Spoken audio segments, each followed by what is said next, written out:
喺好耐好耐以前，有一座雅木布拉夫小鎮。小鎮裏面嘅鎮民都過住平靜嘅慢活，就只有說書人警戒佢哋：平靜嘅日子即將被打破，請各位警惕。但係鎮民都只係認為佢喺度吹水。喺個雷雨交加凌晨時分，一把嚇人嘅慘叫聲驚醒咗睡夢中嘅鎮民。受驚嘅鎮民立即趕到城鎮廣場中間，佢哋發現喺廣場中央嘅鐘樓上面，說書人嘅屍體被釘喺時針上面，鮮血仍然不停咁滴落。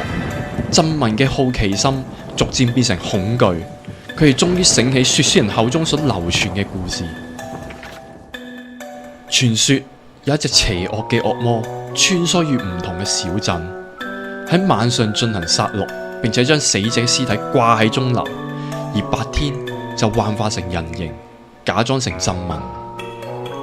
每位鎮民都知道一啲信息，有助於捉拿惡魔，但幻化成鎮民嘅惡魔同佢所招攬嘅爪牙，到處散播謠言謊話嚟混淆視聽，令到鎮民們互相猜忌。鎮民們擁有嘅時間唔多啦，佢哋必須合作拼湊破碎嘅信息，揾出真正嘅惡魔，並且將佢送上刑架處決，否則小鎮將會迎來毀滅。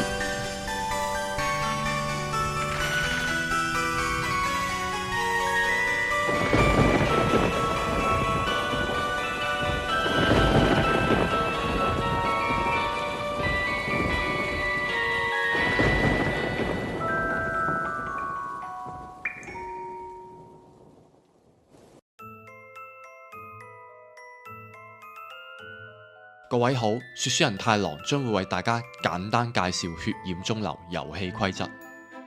血染鐘樓有3項特色，係其他陣營遊戲冇嘅。第一項，每個玩家都有能力，即係冇廢村。第二項，死亡玩家會繼續參與遊戲，佢哋白天仍然可以說話，晚上都係要閉眼嘅。第三項，白天嘅討論時間容許玩家私下交流，即係私聊。遊戲裏面，玩家將會分為善良同埋邪惡兩個陣營。善良陣營又稱為藍隊，勝利條件係殺死惡魔。藍隊又分為鎮民同埋外來者兩類角色。鎮民嘅能力能夠協助隊友，而外來者佢會為隊友帶嚟混亂，儘管佢哋唔想嘅。邪惡陣營又稱為紅隊，勝利條件係包含惡魔在內，剩翻2名玩家生存。紅隊又分為爪牙同埋惡魔兩類角色。爪牙可以輔助惡魔生存或者混亂藍隊，而惡魔就可以直接殺人。喺遊戲前，說書人會準備好一個劇本，並向所有玩家派發一張劇本紙。劇本紙包含角色列表以及角色行動順序，而說書人會根據玩家人數，按照配置表挑選相應數量嘅角色投入抽取池，俾玩家抽取。每個角色只會被抽到1次。而且說書人唔會話俾玩家聽投入咗啲咩角色。血染鐘樓嘅夜晚，說書人唔會出聲叫人起身行動，而係會篤醒有需要行動嘅人。遊戲首晚首先會進行紅隊相應程序，說書人會先篤醒所有爪牙，向佢哋示意惡魔係邊個，之後就會篤醒惡魔，向佢示意爪牙係邊個，並向惡魔展示3個唔在場嘅藍隊角色，讓紅隊可以扮演嗰啲角色掩飾自己，然後就會按照順序篤醒要行動嘅角色，完成後就進入白天。喺白天，所有玩家可以自由討論，玩家可以選擇公開發言，或者捉住少量玩家私底下傾偈。討論時間結束後，就會進入提名同埋投票階段。所有存活玩家喺每個白天可以提名1位玩家上處刑台，而每位玩家喺每個白天只能被提名1次。控方同被告可以輪流做1次指控同埋辯護發言，之後就會開放投票。由被告嘅下一位玩家開始順時針數票，而玩家被數到嘅嗰刻有舉手，嗰票先會被計算在內。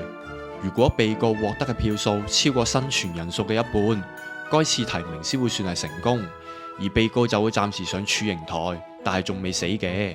之後就會繼續開放提名。如果有一位新被告取得更多票數，新被告就會代替舊被告上處刑台。如果有2位被告平票，就2位都不會上處刑台。當冇人發起新嘅提名，喺處刑台上面嘅玩家就會被處決並死亡，然後進入夜晚。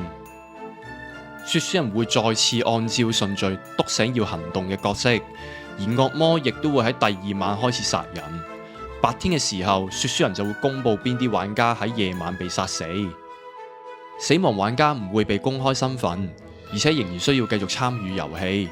佢哋仍然可以喺白天發言，但佢哋會失去角色能力，亦都唔可以發起提名。死亡玩家會有一次俗稱為死人票嘅投票機會，用完就冇㗎啦。有必要嘅時候用嚟逆轉戰況啦。喺遊戲裏面有種異常狀態好常見，就係醉酒同中毒。醉酒或者中毒嘅玩家嘅角色能力會失效，但佢哋並唔知情。說書人會讓佢哋以為自己仍然有能力。如果佢哋嘅能力能夠獲取資訊，說書人有可能會俾錯誤嘅資訊。最後，官方訂立咗一套嚴格嘅準則，指引說書人點樣做判決。大致上呢，就離唔開呢3個原則： 1. 帶俾玩家們更好玩嘅遊戲體驗； 2. 創造精彩嘅事件； 3. 平衡戰局。以上就係血染鐘樓嘅規則。